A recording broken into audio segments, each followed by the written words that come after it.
To get us an update from the ground, we're joined now by NNZ reporter Simpiwe Mgome. Zulu is joining us live from Atteridgeville. Good morning to you, Simpiwe. Just give us an update. What are the streets of Atteridgeville looking like this morning?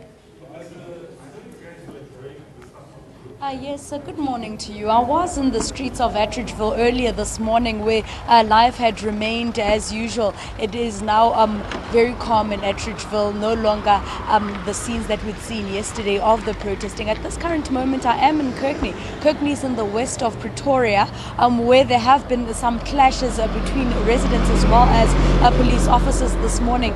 We know that the residents are from the informal settlement just behind the houses that I am in front of at this current moment in time. The informal settlement is said to be called Melusikikaba, and from what we've heard, the residents were also just protesting over the same thing, also saying that they do not want the reinstating the instating rather of Thoko Didiza as the mayoral candidate for the ANC.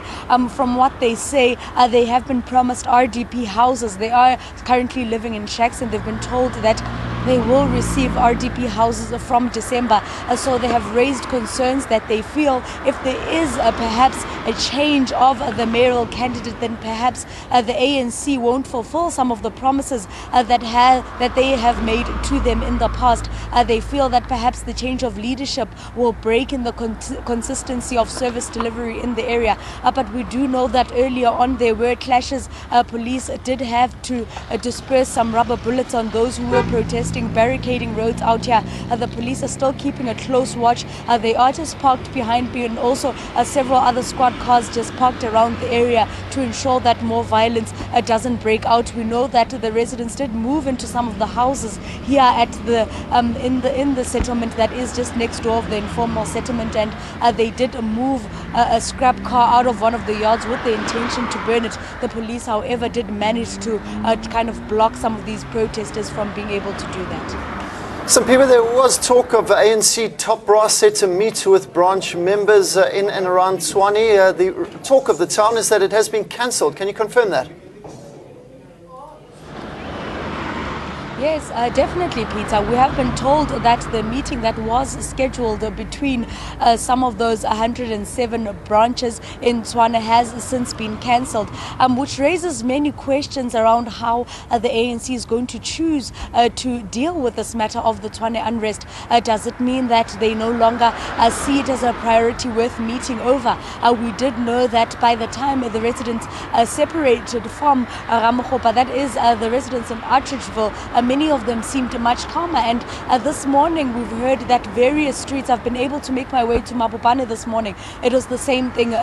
Calm seems to have been restored in many of the townships that were rowdy last yesterday. So it does seem that there is a calm. We're unsure if this means the ANC will no longer be dealing with the matter of this unrest, or if they feel that people's attentions have been quelled and they're no longer upset about the announcement of Didiza. It is unclear for this at this particular moment in time, but we do know that the meeting that was scheduled where this discussion about the unrest was supposed to be raised has since been cancelled. Well, that's where we'll leave it for now. We're all quiet there in Atteridgeville. That's Simpiwe Mgome there in Atteridgeville, just keeping a track of things on the ground there. Well, State Security Minister David Mahlobo has cautioned against the use of social media negatively at such a sensitive time in Tshwane. This, he said, while violence spread and continued over unacceptable ANC mayoral candidate in that metropole. Government believes there's been more scary messages on social media urging people to avoid certain areas instead of calling for peace and calm in their area. Minister Mahlobo called on people to stop using social media for false information, creating unwarranted chaos. I read an SMS which was an alert. That particular alert, the intelligence services or the law enforcement agencies, we did a verification, and it has been proven that it has been false. Therefore, you can't continue to run a story or a narrative to say that the CBD is closed. Social media is one of the powerful tools that, of course, has actually managed to be used by citizen journalists on the ground there to actually send whatever message that they want to send.